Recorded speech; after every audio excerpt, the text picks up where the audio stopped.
Hello and welcome to Since Attlee Churchill, the podcast about British political history since the Second World War. I'm Lee Evans, a historian of the Conservative Party. And I'm Richard Johnson, a historian of the Labour Party, and Lee's husband. In each midweek episode, we will be marvelling at glorious pearls of contemporary British political interest. Just before we get started, I just wanted to say thank you to everybody who got in touch about the first instalments in our Strikes mini-series, looking at the general strike of 1926 and also the strikes that caused such difficulties for Edward Heath in the early 1970s. As part of that, I suggested that if you'd like to get involved in a bit of a reading club about the interwar years that I'm looking to form, just to let me know. Quite a few people have been in touch already, but just a reminder that if you are interested in that, do give me a shout. My email's in the show notes, and then I'll be in touch with some more information about that. And we have an exciting announcement for our Since Attlee Churchill listeners. As you'll discover in today's episode, there's going to be a lot of discussion about an upcoming by-election in Manchester featuring Andy Burnham and the question of whether he'll return to Parliament via a seat in Manchester and whether that calls a by-election for the Greater Manchester mayoralty. As it happens, we're going to be in Manchester ourselves in the heat of all this action. On the 6th of June, we are doing a Since Attlee Churchill live event in central Manchester from 4 to 6 p.m. We are selling tickets to the event, and then we'll put the money behind the bar. So if you're interested in joining us in Manchester, perhaps you are already based up in the Northwest, or perhaps you're coming up to do a little bit of campaigning for, or perhaps against Andy Burnham, we'd be very happy to see you either way. So that's Saturday, the 6th of June at the Wharf in Manchester. We'll have links for that in the show notes. For this midweek episode, I wanted to kick us off by building upon some comments that I made in a piece in the Telegraph quite recently about the great beneficiary of devolution to Greater Manchester, which is in fact less obviously the people of Greater Manchester than it is the singular figure of Andy Burnham. Interestingly, if you look back to the idea of a Manchester mayoralty in recent history, in 2012, there was a referendum in Manchester. There was in about half a dozen or so places in England about whether or not to have a devolved mayor. And everywhere but Bristol voted against the idea. Manchester voted against, not overwhelmingly. It was 53 to 47, so not quite the cursed ratio. But it did vote all the same not to have a mayor. Nevertheless, 2 years later, the then coalition government announced that they were getting a mayor anyway, and it wouldn't just cover Manchester, but it would be directly elected to cover all of Greater Manchester, so 10 boroughs in total, including Bury and Bolton and Trafford and Tameside and lots of other places beside. That role has only ever been held by the man of the moment, Andy Burnham. And part of the point that I made in this article is that it has actually been an amazingly cleansing thing for Burnham and his political career. And if you go back to the early years of Andy Burnham's actually remarkably long political career, 25 years since he was first elected to Parliament, he's been around a long time. If you go back to the beginning, then Andy Burnham was basically an Oxbridge-educated special advisor turned roughly Blairite MP, pretty mainstream within the Labour Party in the 2000s. In some ways, a bit of an indistinguishable figure from, say, David and Ed Miliband. The sort of people of that generation who made the cabinet at the end of Labour's 13 years in office between 1997 and 2010.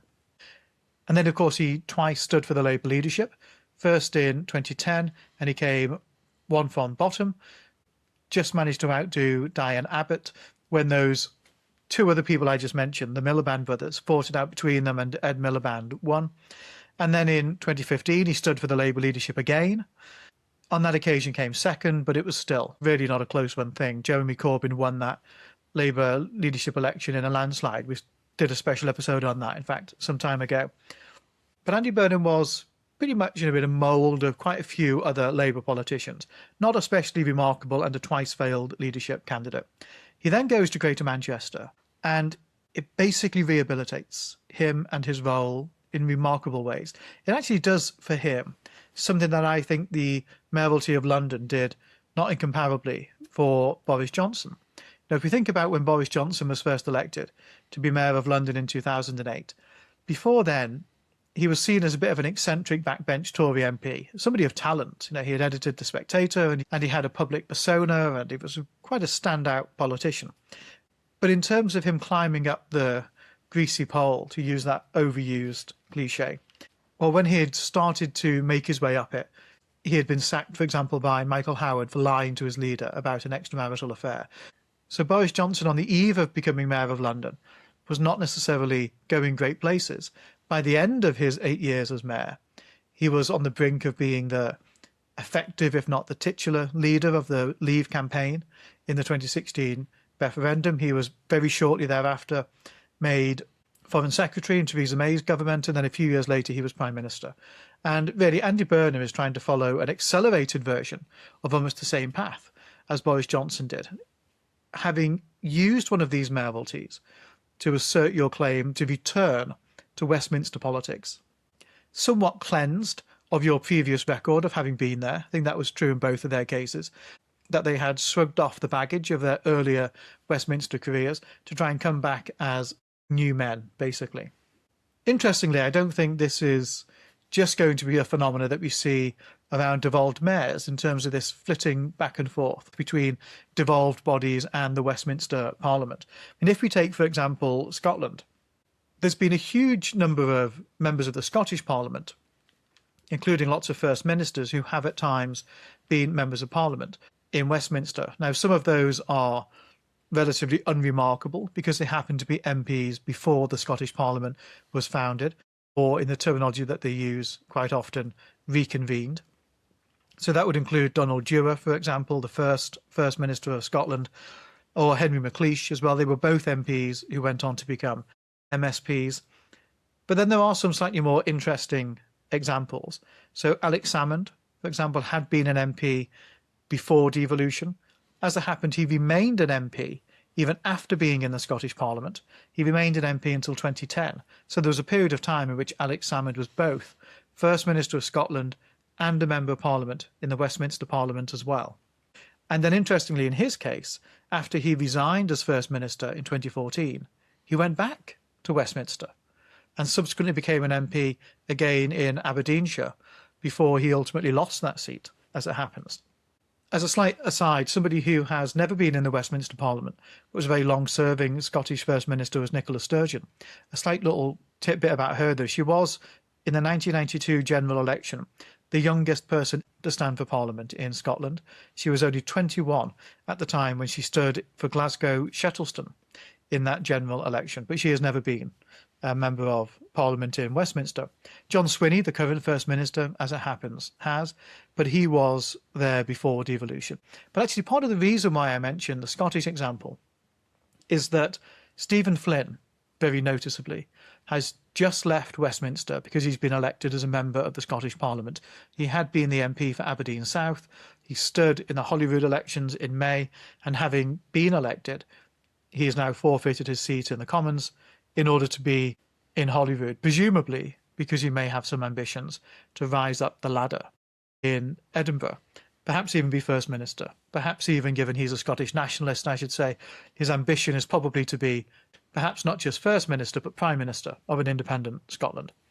But certainly in his case, if either of those do prove to happen, it will in part be because he has boosted his reputation in Parliament before going to the devolved body. All of which is really to say, I think we're going to see an increasing number of examples of people moving between devolved bodies or devolved roles and the Parliament in Westminster.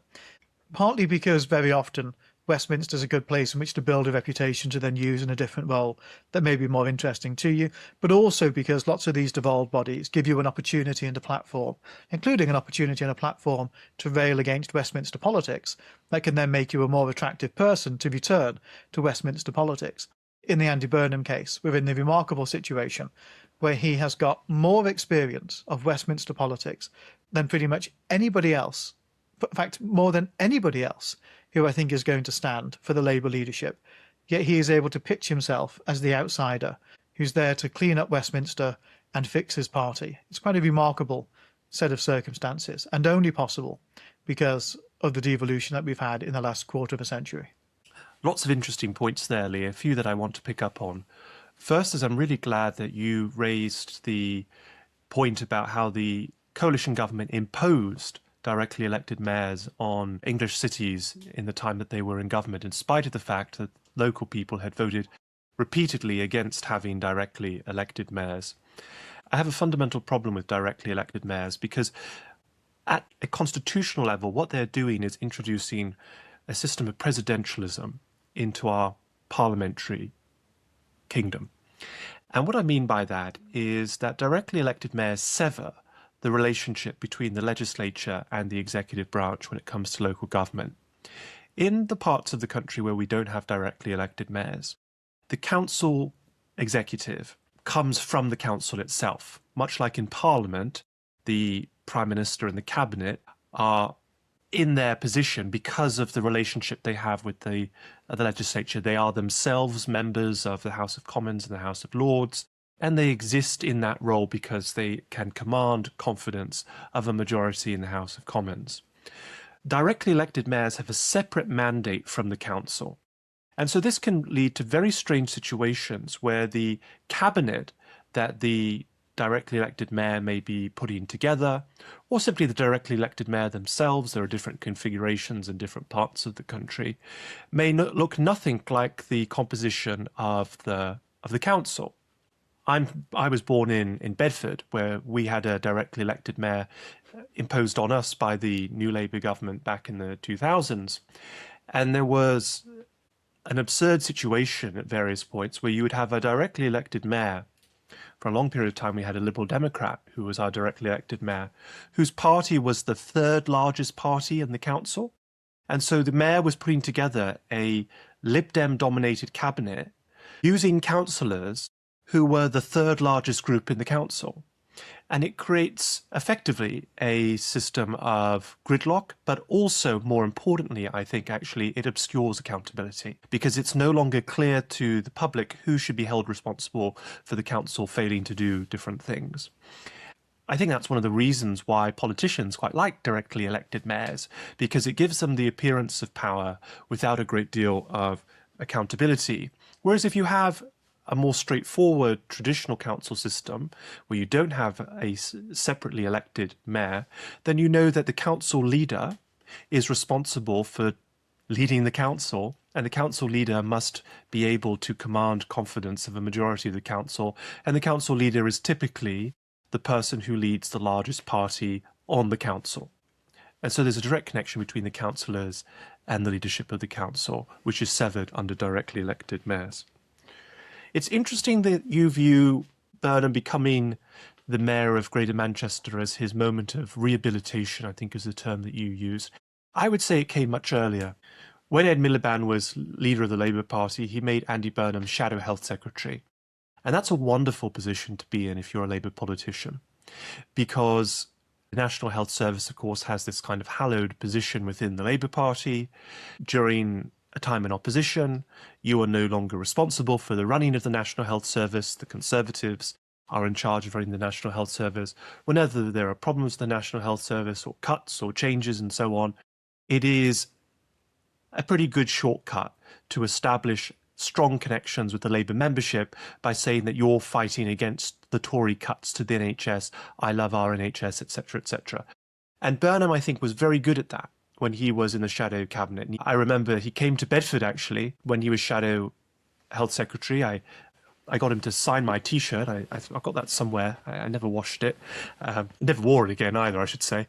He wrote a quote from Nye Bevan on the back of my T-shirt, which I quite appreciated, about the preservation of the NHS. And he did that as part of a march with health service workers who were marching from Darlington to London as sort of part of a quasi-recreation, the Jarrow March, opposing the Conservatives and, I should not abscond them from responsibility, Liberal Democrats' detrimental changes to the NHS.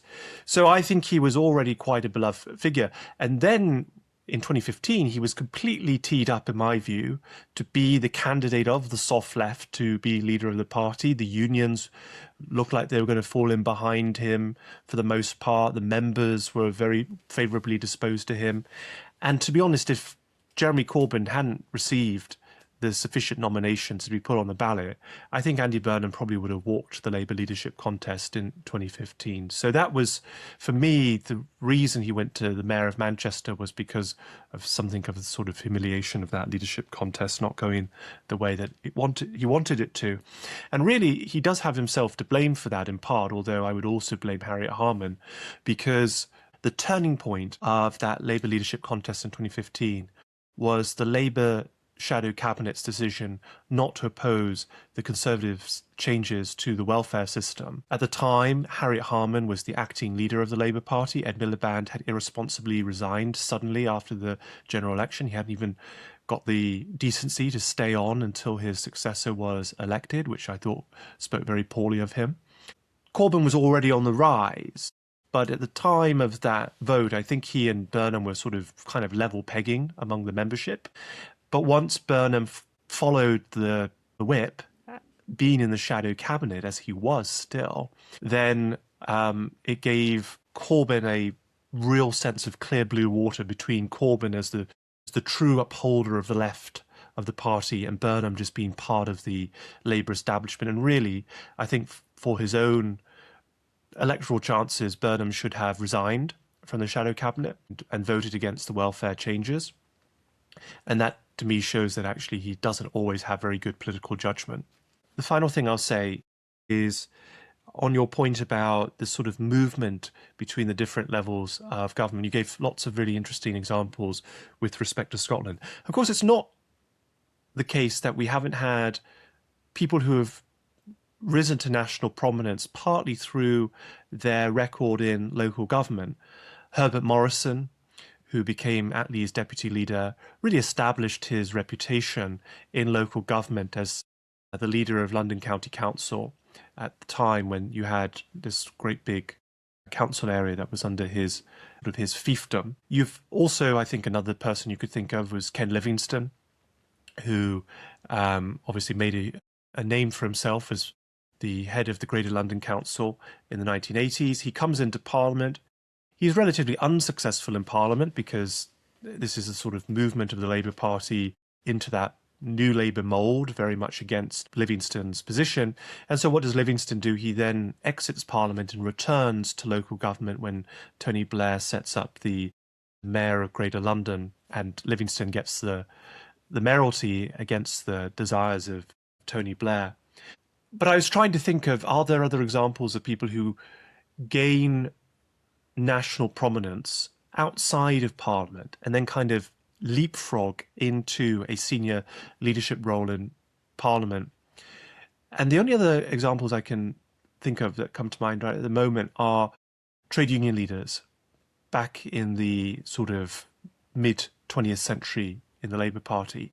Ernest Bevin enters cabinet in the war straight from being the leader of the Transport and General Workers Union. Churchill appoints a Minister for Labour in 1940. And at that time, Bevin wasn't even an MP. He'd never been an MP.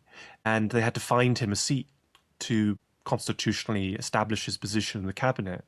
But it's not the only time that happened. In 1964, Harold Wilson appointed Frank Cousins to be Minister of Technology in his Labour government. And at that time, Cousins wasn't a Labour MP. He was just a very senior trade union leader. He was on the General Council of the TUC. So Cousins had assumed a national prominence outside of Parliament by virtue of his position as a trade union leader. And rather than do the sort of normal thing of standing in a general election, getting elected, rising up through the ranks in Parliament, Harold Wilson, after the 1964 election, said, oh, you know what, actually, I'd quite like Frank Cousins in my cabinet. No, he didn't stand in the general election that just happened, but you're in the cabinet anyway, Frank, and we'll find a seat for you. And Frank Cousins stood in a by-election in Nuneaton in 1965 and won the by-election, and that established his position in the front bench. But these are, I admit, somewhat obscure, somewhat different examples from what you're talking about, Lee. Yes, I mean, of course, there's a very long-standing history of people going from local government into national government. But I think we can think of lots of these devolved parliaments or devolved mayoralties, where either the powers are much more significant or, in the case of the mayors, where they're directly elected to executive roles as being somewhat different. I think what happened with the Johnson case and may happen in the Burnham case is something which we can treat as being incredibly rare. There are, of course, examples of people going on to great prominence after being in a position of mayor, most notably mayors of Birmingham and the Chamberlain family, Joseph Chamberlain and, of course, Neville Chamberlain as Prime Minister. Both of them were mayors of Birmingham at one time. But I think what we're dealing with at the moment does sit in a different category.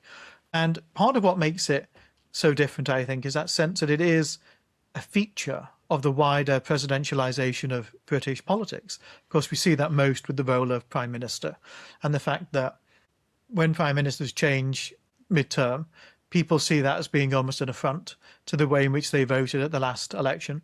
Sometimes outgoing Prime Ministers see it as an affront to the way in which people voted at the last election. Boris Johnson made a big point about that in 2022 when he left, that he had led the party into the election and he felt that gave him his personal mandate rather than the Conservatives a parliamentary mandate.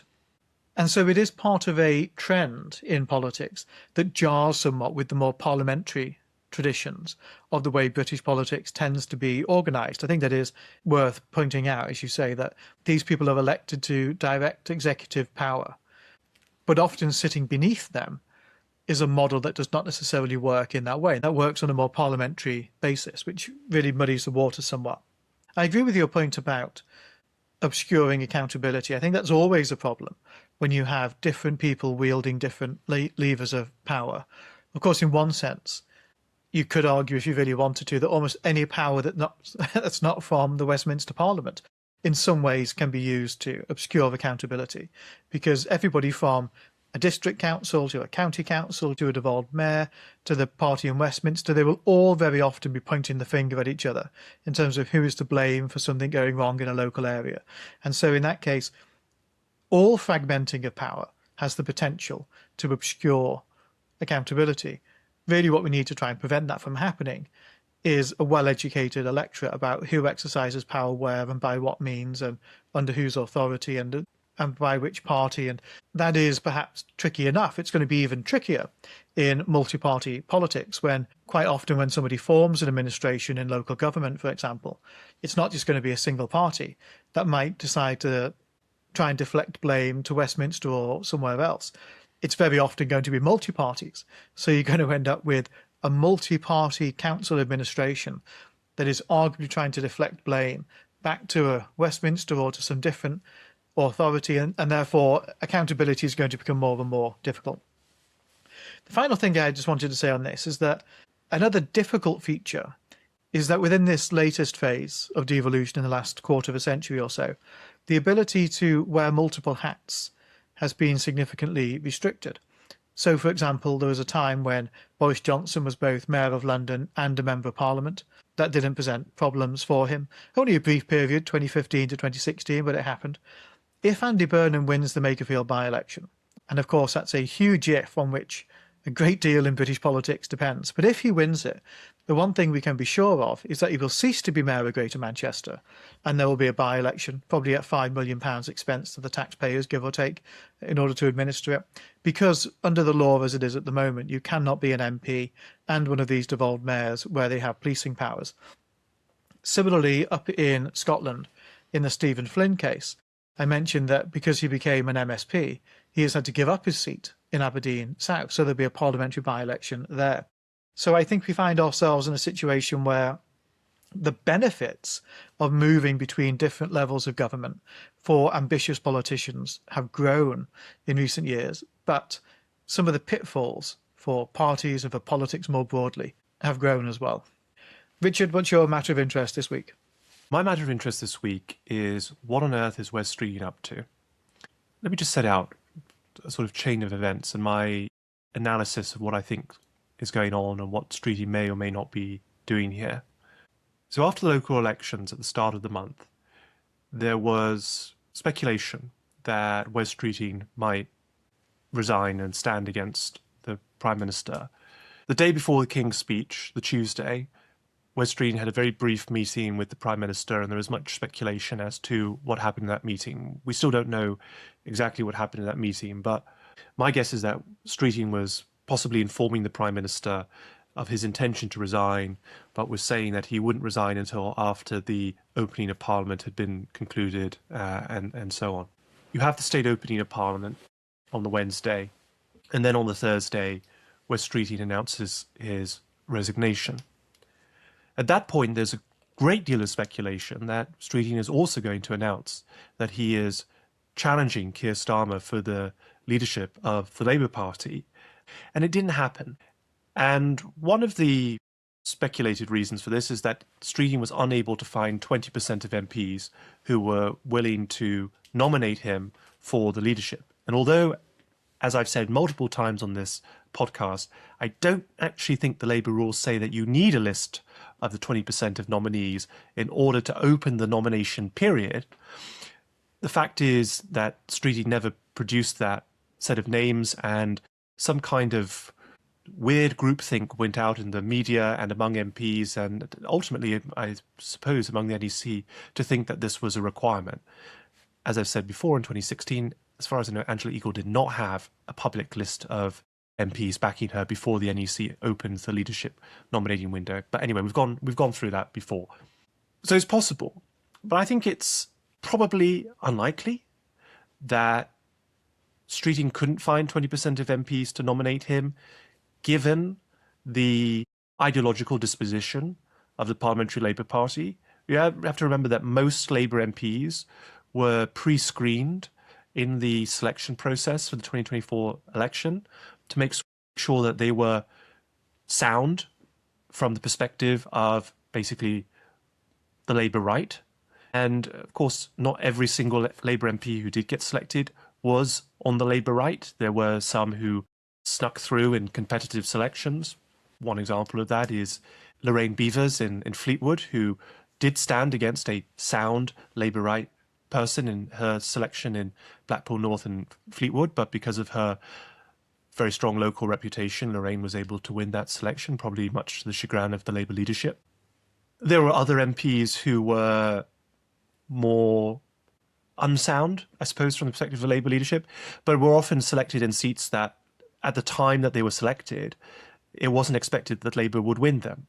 So some of these MPs represent seats with very tiny majorities in places like Poole and in bits of Hertfordshire, for example, that have produced Labour MPs who are not aligned with the leadership, but the leadership never expected them to produce Labour MPs at all. But with those exceptions aside, in my view, the vast majority of Labour MPs are on the Labour right. So the idea that Streeting could not find 20% in the PLP seems implausible, with the caveat that quite a few of his supporters were ministers or PPSs, and in order for them to declare their support for him publicly, they would have had to resign. Some did resign, possibly in anticipation of needing to do that. Perhaps not enough did. I'm not entirely sure what happened there, but those are some of the moving parts there.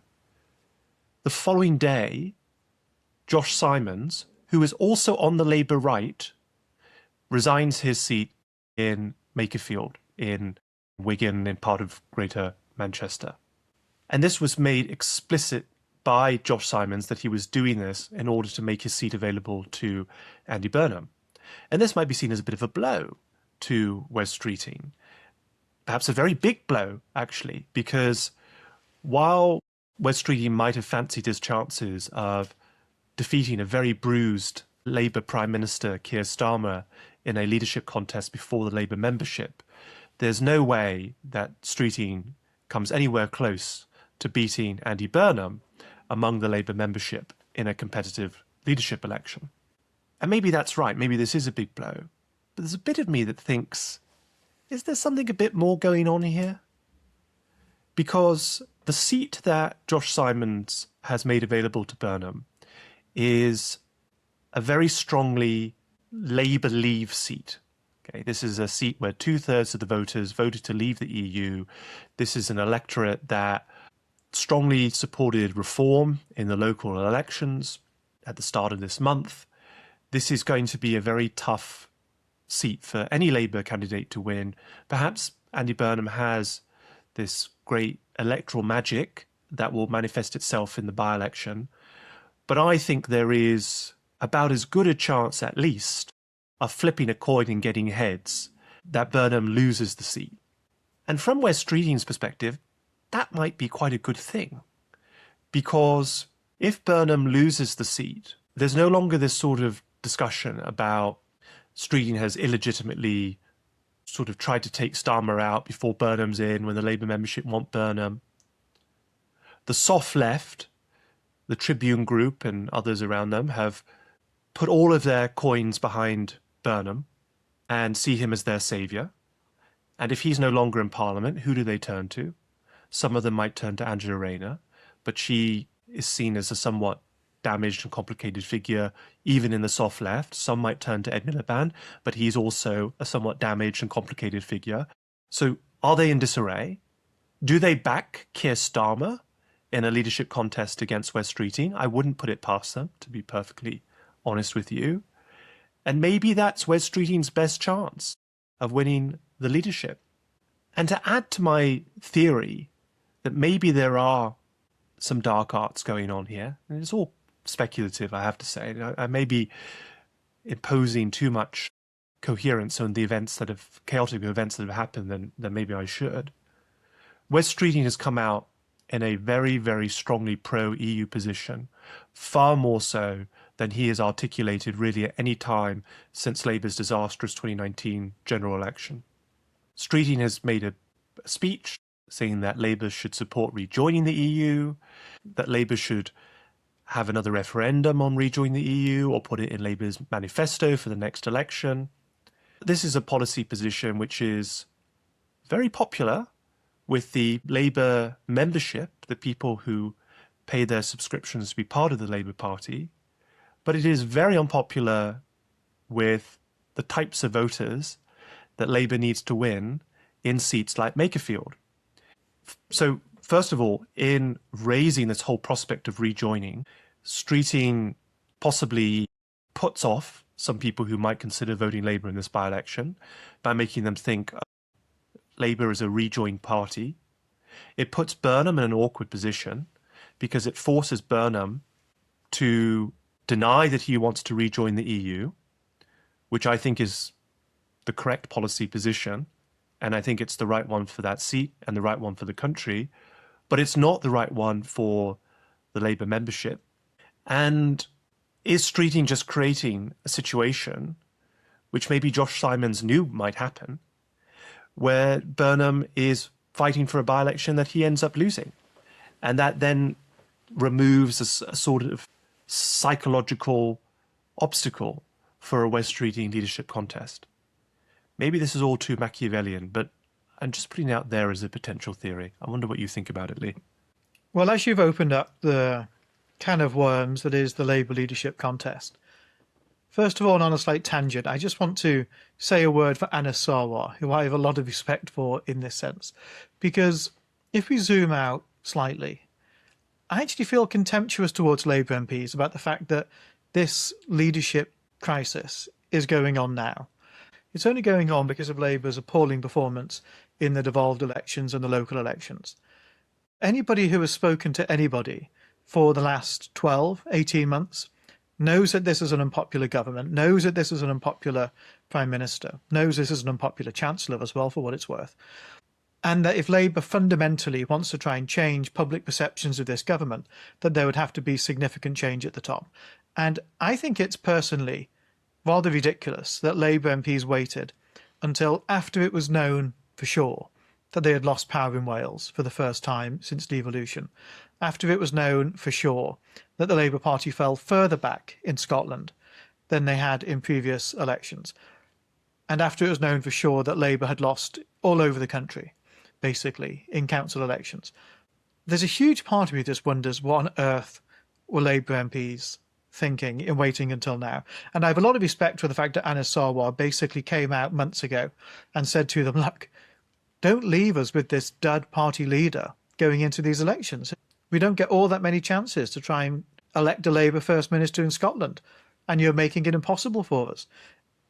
I also think, on that same theme, that if you're thinking about how do you try and tell the country a positive message about why you're changing leader, if we assume that there will be a change of leader at some point fairly soon, which does still seem likely, then what is, in my view, a very weak argument to make to people about why you're changing Prime Minister is because, oh, well, we think we're going to lose our seats with the last guy, so we're just trying to pick somebody else. I think that's an appalling argument to make to the country. I think it'd be much better if Wes Streeting had resigned actually earlier in the year over some sort of policy disagreement, rather than wait until Labour is much reduced in devolved and local government. And as if it looks to the rest of the country, as if the reason why they're doing this is because they fear losing their own jobs in several years' time, not actually because they can come up with a reason why they would be better than Keir Starmer, other than the fact they think they might do better in elections. That's the first broad point I just wanted to make. On this point about left and right and the internal dynamics within a party, I think they probably are more meaningful in Labour than they are on the Conservative side. But I think they can nevertheless be quite nebulous subjects. If I use one of my favourite examples of why they're very nebulous within the Tory party, from the 2024 Conservative leadership election, that was a contest in which James Cleverly, who had voted Leave and had supported Liz Truss in 2022, was cast as the centrist candidate. And Robert Jenrick, who had voted Remain and supported Rishi Sunak in the 2022 contest, was cast as a figure of the right. I mean, the whole thing was in many ways absurd and showed how shifting perceptions of people can be, and in some cases even their perceptions of themselves. So I would be a little bit sceptical perhaps of reading too much into how Josh Simons and others may position themselves within the party, because alongside whatever their own factional position may be, there's also just the question of, well, who is in the ascendancy? And I think it does appear to a great many of us that the people who are likely to be in the ascendancy, at least relative to where they have been in recent years, is probably the Labour left. Because given the way in which Starmer has led the party, and given the way in which much of the left was then closed out of the party hierarchy, they could hardly get much weaker.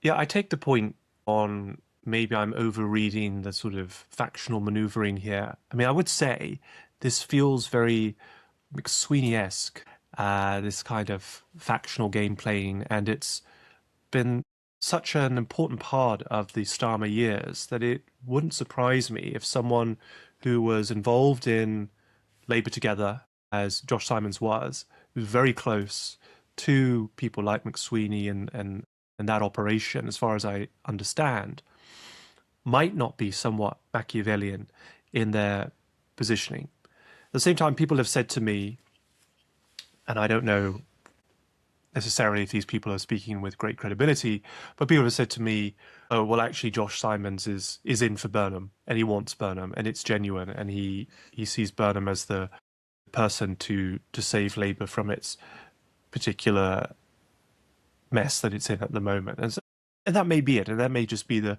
simplest explanation. And if that is the case, it still, I think, doesn't negate the point that I made about Streeting on Europe, where Streeting now sees an opportunity. And Streeting is actually doing what Keir Starmer did.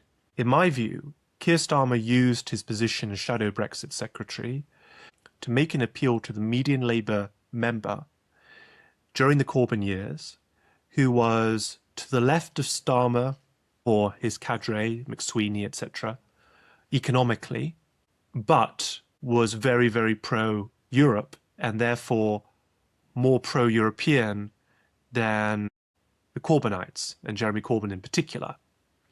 And so it was a way for the Labour right to appeal to voters who would otherwise not look at the Labour right.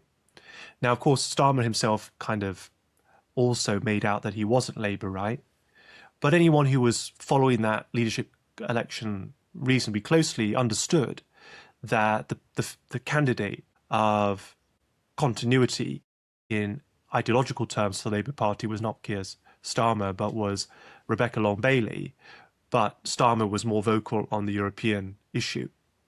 What I suppose Streeting sees as his one path to victory, really, is if he can keep Andy Burnham out of Parliament, and he has a non-trivial chance of that happening, then the way that he potentially could win a leadership contest is to appeal to the Europhilia of the Labour membership, and you make that the dominant issue of the campaign.